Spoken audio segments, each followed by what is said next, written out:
What is going on, everybody? We are back yet again, beyond the deal. Michael Lopez here with the one, the only Benjamin Allgaier. Ben, how you doing? Doing well, man. It's a good day. Good day? Yeah. Fresh beard is freshly cut. I Looking don't thin. I don't know how we're liking it yet. The wife is gonna appreciate that it's shorter, but How is she? I'm not liking you see my upper lip. That bothers me. Your whole face looks skinnier. Yeah, wolf. It's good. It's good. Sure. Yeah, we'll go with that. Well, what do we want to talk about today? Today, I know the big theme of the week with our students was flexibility, Hmm. and flexibility in a few different ways. Flexibility on a conversation with a homeowner, and then flexibility in terms of exit strategies.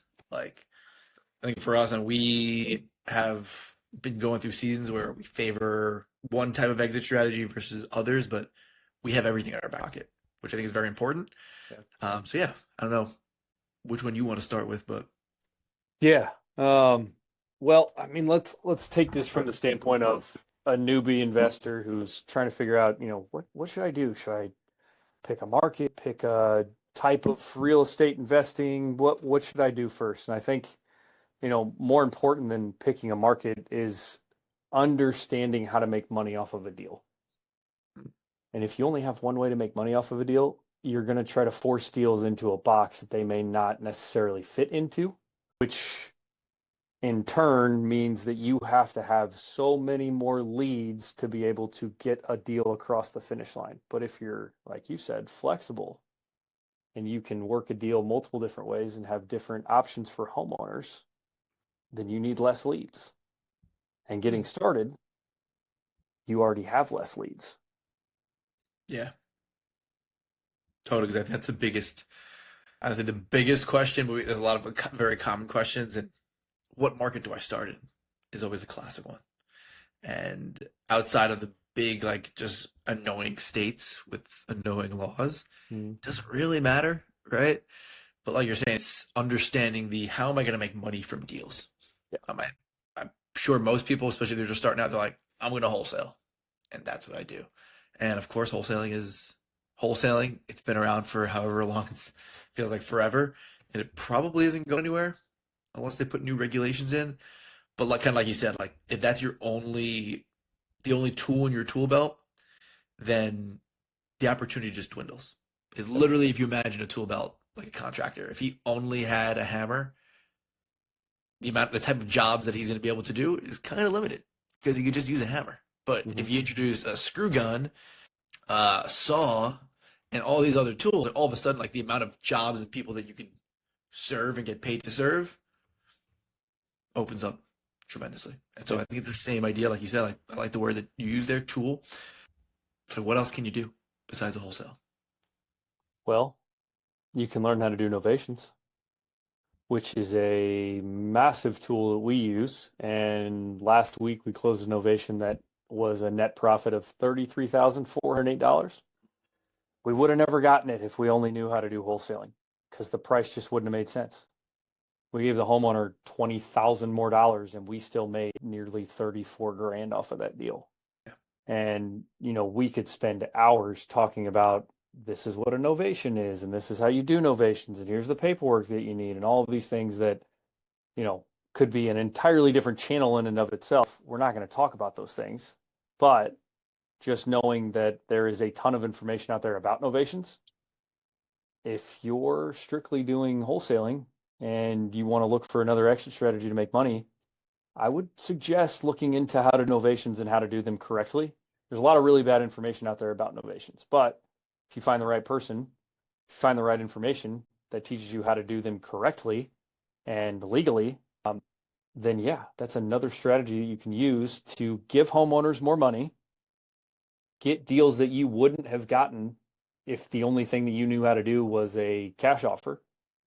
And it feels a hell of a lot better to do innovation when you're explaining to a homeowner exactly what's happening. There's a Mm-hmm. lot of bad information out there too about wholesaling and lying to homeowners saying you're going to close on the property and you're not, and you get contractors in and they're not contractors, they're buyers. With innovation, we tell people exactly what we're doing. With wholesales, we tell people exactly what we're doing too, but it's a hell of a lot easier to lie on innovation or on a wholesale than innovation. Yeah. What's crazy is that people still try to lie about Mm-hmm. novations, and it's like you're just setting yourself up for Yep. a nightmare scenario. But yeah, I mean, you don't. There's a lot that goes into innovation, Mm-hmm. of course. Some of which I don't even know because I spend more time on acquisitions. But I heard recently sometimes you don't have to be the guy; you just got to be the guy that knows the guy. Mm-hmm. And so obviously, I feel like people in our community like they just submit the novation deals, and like we dispo it completely. It's, yeah, and we talk a lot about transparency and how important that is. Novations are something that we're doing a lot of right now. What are the other exit strategies from a list standpoint? Maybe it doesn't make sense for people to be able to do all of them, but Yeah. rattle off exit strategies. Yeah, I mean, you can refer a deal to a real estate agent if they want to work with a real estate agent, take commission on that deal. You can do a subject to if you want to do that, but I would suggest maybe, don't do that. Don't try that at home if that's your first type of deal. You can do seller financing where, you put up a little bit of cash. The homeowner finances the rest of the purchase to you. You can make money off of those, especially if they're, nicer homes that are rent ready. You can put five, $10,000 down, have the homeowner finance the rest of it at 3% interest. Your payment on it may be 1,500 a month. If you can rent it out for 2 grand a month and it's in rent ready condition, perfect. Do that. Mm-hmm. And then within novations and cash offers, there's so many things you can add to the additional terms that allow you to be even more flexible in those types of deals. So a novation doesn't have to be, well, here's a guaranteed net number. You can do a novation where you say, you know, I'm going to take a flat fee, but we're still going to go through the process of getting it on the market, getting the most eyeballs in front of it, letting me negotiate that deal for you. You keep the upside because, you say your house is worth 400 grand and I disagree. I think it's only worth 350.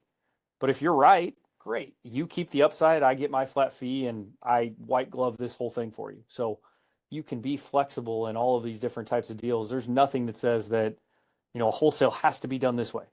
Innovation has to be done this way. Get creative. Yep, literally.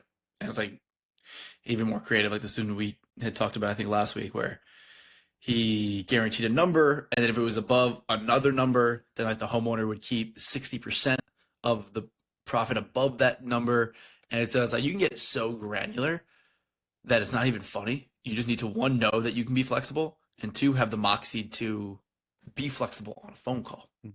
Because very few, very like not very often are phone calls linear, especially offer calls, but even intro calls. Like the initial call, like it goes sideways, and people have these crazy stories that you need to be prepared to just listen and have that conversation with. But yeah, you need to like be quick on your feet, which is always a line because knowing theory and understanding theory is kind of important to be able to be flexible. Like you need to know the direction of the conversation, you need to know what you need.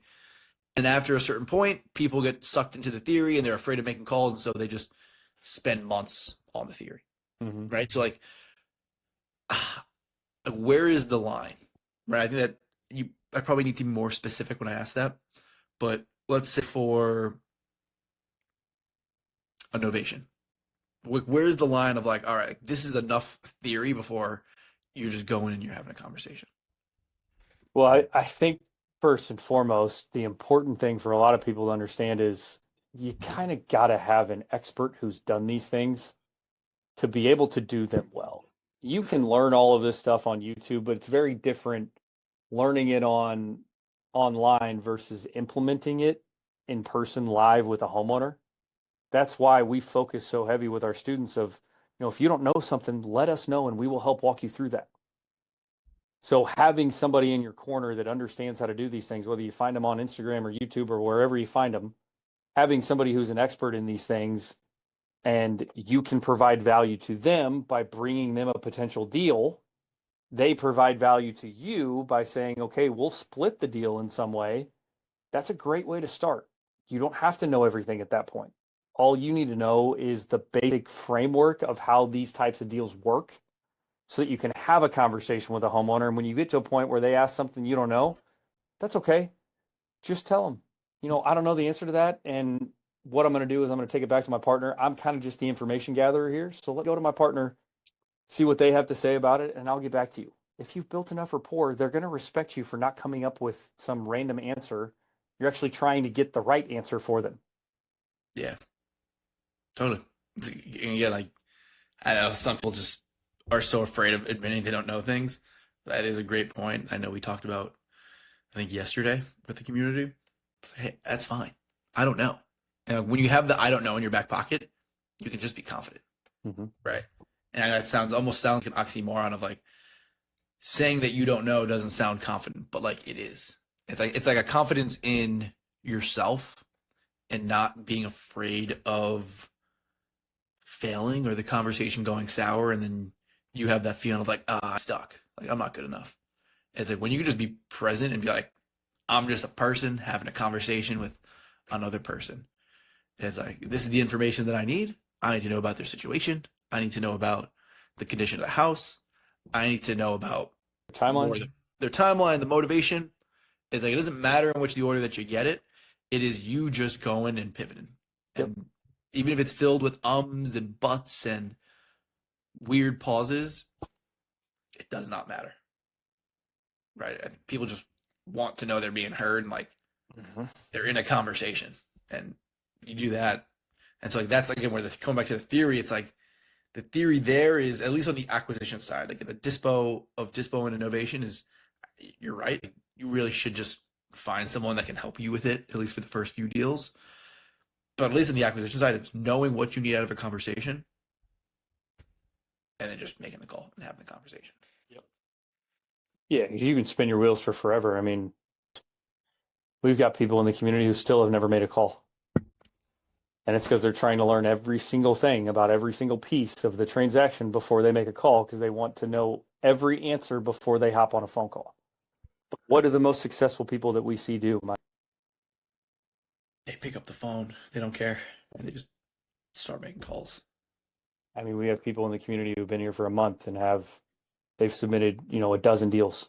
They've got a couple under contract and more contracts pending. And Okay. it's a hell of a lot different than the person who's been in for 6 months and hasn't made a single phone call because they're scared to say the wrong thing. You got me getting on the edge of my seat because that is there's a lesson. There's such a big lesson there. Like, we've had people in the community for over a year who have maybe had 2 contracts in the year, and the people who joined within the last 30 to 45 days have the same amount of contracts. It's like, could chalk it up to luck. I think you'd be stupid if you did that. But it is that I think of like childlike, and not to get biblical, but somewhere in the Bible, like God says, like, be like children. There's a certain like mindset of like just being like a child and like not being jaded by your experiences. I think walking through life, there's a lesson there, but especially in like a business sense, like I think at a certain point when you've been doing something for so long, like a year, you get jaded by the experiences. And you're like, like I've got told no so many times, and you just carry that into the calls. Whereas people who start off are like babies. They're like, I don't care. Like, I'm just going to pick up the phone and like, I'm going to just talk to people. And again, not everyone who starts off has that. There is still sometimes fear, but those people who do have I'm just going to pick up the phone and like talk to people, like that's how you get contracts. It's like they know less information, they have less experience, but they're getting better results. And it's like, here it is. Like, just don't care. Just like do the thing, and you will learn along the way. You'll have bad conversations, but that's part of it. And guess what? You'll never see those people. No. Who cares? And that was the hardest part getting started is the mentorship that I paid for said, call real estate agents, have conversations with real estate agents, see if they got any off market deals they're willing to sell you. What terrible advice, by the way. Just awful advice. The only thing, though, about that advice that is positive is that when you get into real estate, you think that real estate agents know everything. And it doesn't come until later that you realize that most real estate agents are dipshits. And I don't care if a real estate agent is watching this. You know who you are if you're a good one. If you're a bad one, you know who you are. Most of them don't know much, because when you learn about the business, you realize that that real estate test, to pass it, is not hard. It's a couple of hours of sitting through a class where a guy tells you every answer to the test. It does not take a lot to become a real estate agent, and you don't have to know very much about real estate to be a real estate agent. You have to know stupid things like how many square feet's in an acre. Who cares? You're never going to say that ever in any sort of a call that you're having with a homeowner ever. So the best part about having that initial advice was I had this idea that these real estate agents knew everything about everything. So hopping on the phone and having a conversation with them was freaking hard, because I had built this up in my head that these people were so experienced. They knew everything that I didn't know. There was no way I was going to be on the same playing field as them, and I just couldn't say the wrong thing or I was going to get hung up on. And guess what happened? I got hung up on a lot. But it wasn't because they knew more than me or that they were more experienced than me. It was a lot to have to do with just the way that I was presenting the conversation. And you learn and you tweak. And then I got to the point where I could have these conversations with real estate agents all day long. Obviously, that wasn't moving me closer to a deal, because I wasn't talking to a homeowner. But when I got on the phone with homeowners, it was a hell of a lot easier, because I could just have a conversation and didn't have to feel like I needed to know everything, and didn't go into this with this idea that these homeowners know everything about their house and they know everything about real estate, because they don't. And that's what most people who come into this business think. They have this idea that talking to homeowners, they got to be perfect. They got to be the expert. They got to be the ones that know every single answer. You don't. It may have been really bad advice, but in my experience in the beginning, but it did get me to the point where I'm like, shit, if I can talk to a real estate agent who knows all of these things, I can definitely talk to a homeowner. Yeah. It's like just throwing you in the deep end, like go for it. Like you're talking to the worst of the worst. Again, it's just reps. At the end of the day, like you said, it doesn't need to be perfect. It doesn't need to be flawless. It just needs to be done It does. at the end of the day. Get these And ideas out of your head. These ideas that, talking to homeowners is scary, or they're going to get mad at me, or they're going to tell me to F off. Yeah, all of those things could possibly be true. Right? But if you go into it with that mindset, Mike and I talk about this all the time. Like the energy that you go into these calls with, the homeowners can feel it on the other end. If you go in and you're scared and, you have no confidence, the homeowner's going to feel that. So you have to reset your frame when you go into these calls, and when you talk to people on the phone of, I may not know everything, but that's okay. I at least know how to have a conversation. And then yeah, just dive in. because that's a foundation that you can actually build skill off of, right? Like that detachment. It's like when someone says, let's say a homeowner bites your head off.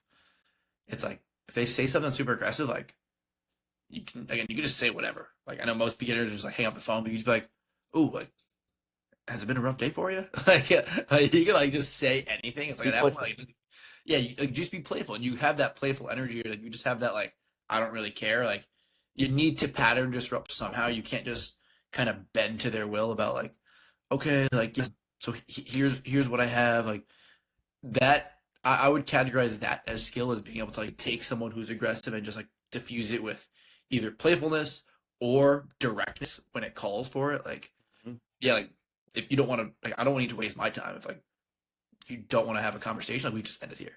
And like sometimes that's part of it. Like you just got to have that direct energy. But A lot of times they'll pull back and go, I'm sorry, I'm sorry. yeah, And now guess who has the leverage in the conversation? You, because they feel like they were being a prick and they want to be nice now because they realize you're not out to get them.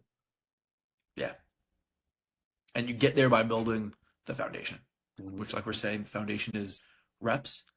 Going back to flexibility again, I think that's part of the skill. The only way you can get there is by just having the conversation. It's I, like, I wish that we could write all of these things down, that this is what a homeowner is going to say as soon as you answer the phone. here are the 5 different ways that they're going to talk to you. It's not the only way to get that experience is to do it. Yeah. And that's where most people quit. I mean, most people build this up in their brains that it's going to be so much more difficult than it is. When you actually get into it, I mean, it's anything in life, right? Like you have this idea that you want to start going to the gym and get fit. And you build it up in your brain that this is going to be miserable. I got to work out for 2 hours a day. I got to go 7 days a week. I got to eat right. I got to make sure that I get rid of all the junk food in my house. When you actually start to do it, you realize, 45 minutes, 3-4 days a week, and then just cutting back on my calories, that's going to make a hell of a lot more progress than a lot of people think. Yeah. And you build a routine. I mean, the analogy that came to my mind was like, I used to play baseball. You did too for a little bit. Now you just softball. Just beers and softball, co-ed softball. For sure. So fun. Still hit bombs though. But if you want to learn how to like pitch, you start with a fastball. Throw the fastball off, then you can start throwing a curveball. And like the fastball, the simple fastball, two-seamer, is just picking up the phone. Yeah. Like having conversations like these. Like there's so much harder versions of sales than real estate. In my opinion, as someone who sold many different things, this is the easiest. Now, I would say an opinion, but like borderline fact, this is the easiest, at least for me personally, easiest type of sales I've ever done. Like you talk about the dispo side, it gets more complicated. But in terms of getting a contract, it's easy because you don't need to know a ton of stuff. And you don't need to use fancy tricks. And yes, the tricks work and like going for negative and trying to get them to say no and slowing down your tonality and mirroring and all that stuff helps. And that will, again, build off of it. And maybe in another video, we will go into those more advanced topics. But if you're someone who's a year in and you've done less than 5 deals, then this is what matters. Up your reps. It's not used car sales. Up the reps. Yeah. That's it. We had a guy post in the community. He posted the win, Jordan, yesterday. His small win. And he even said, he's like, nothing major, but like, I got over my fear of cold calling. I started making calls. And I was like, dude, like, you don't even know the breakthrough that is. Like, when you actually overcome that, like, that is one of the bigger doors that you will swing open. Because he was terrified in the beginning to get on the phone.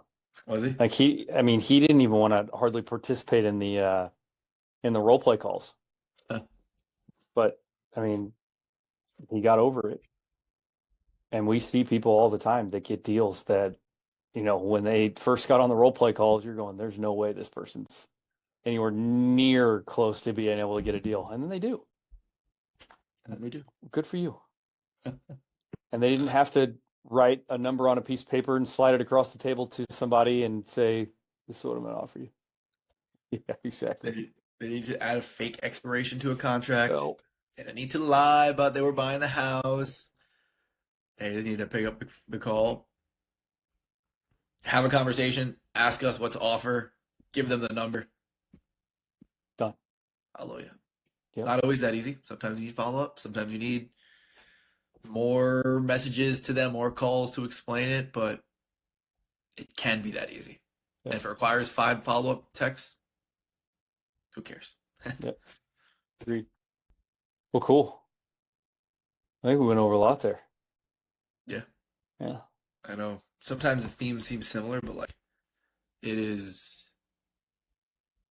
If I thought there was more important things to talk about, I would. And I don't. We also don't know. So if you're someone who's watching this and maybe you're a little bit more advanced, let us know, and we'll talk about more advanced stuff. But like for right now, I know 5 deals. I would say 10 deals or less. If you're not doing deals consistently, then this is what it is. Yeah, a contract a month. Contract. I mean, if you're not looking at a contract a month, you're not really. I mean, yeah, you're a real estate investor, but you can't quit your full-time job most of the time if you're only doing a deal a month, especially if it's a wholesale deal. You're making $5,000 a rip times 10. If you're not doing a deal a month, you're making $50,000 a year. That ain't gonna cut it. Not gonna cut it. Nope. But anyway, we'll end it there. Thank you for watching. Give us a like. Tell somebody, talk to us in the comments, please. Let us know what you want to hear. Let us know if we're doing a good job. doesn't really matter. We're going to still be here every week, but it'd be nice to hear some feedback so we could tailor it more. So, Right. Benjamin, Till next time. till next time.